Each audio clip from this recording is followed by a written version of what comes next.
Hello, parents of B'nai Jeshurun Hebrew School. My name is Jason Fruithandler. Hopefully we've already met, but if not, I'm an intern in the Youth and Family Department from the William Davidson School of Education at the Jewish Theological Seminary.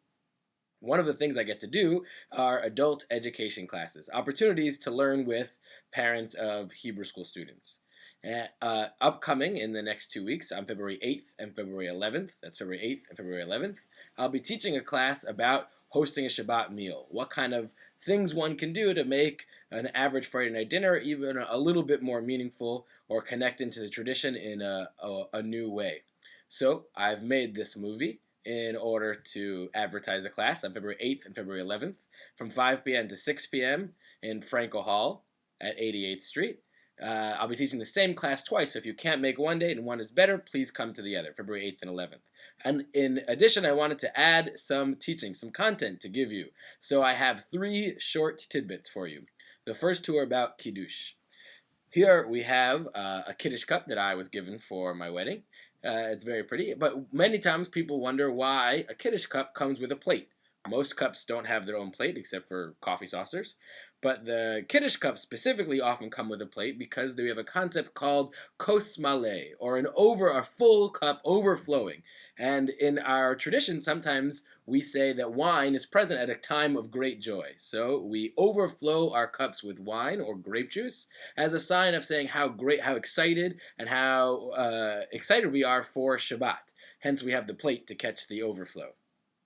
Number 2 about Kiddush. You may notice that on occasion, some people will hold a Kiddush cup Friday night on the bottom like this. It's somewhat uncouth, but the purpose is to say that we are starting out Shabbat. Some people who do this will hold it on Havdalah at the end like this, to cover up the end. That we are excited about the possibilities of Shabbat, the openness of the week, and we are sad at the end about Havdalah, the leaving, as the closed cup of wine. One last one. The challah cover. This is a challah cover given to me at my wedding also. The purpose of the challah cover goes on top of the challah while you say Kiddush. And while it is, you might wonder, why do we have to cover bread in order to say Kiddush? What purpose could there be? And the answer is, the rabbis tell us that the bread might be embarrassed. That the bread might be embarrassed. It's kind of a ridiculous concept. As far as I know, bread does not have feelings. But it does, but we still say that the bread might be embarrassed. And I think that there is a modern teaching that can help us understand that. We've been told, or I've heard, that a way to judge a person is by how they treat those that work for them, how they treat waitresses, those in the service industry. And I think the same concept applies here, that we cover the bread, and because if every week we take care to make sure we don't embarrass the challah, how much more so will that narrative be ingrained upon us and become true for the rest of our lives? How much more so will we try not to embarrass anyone?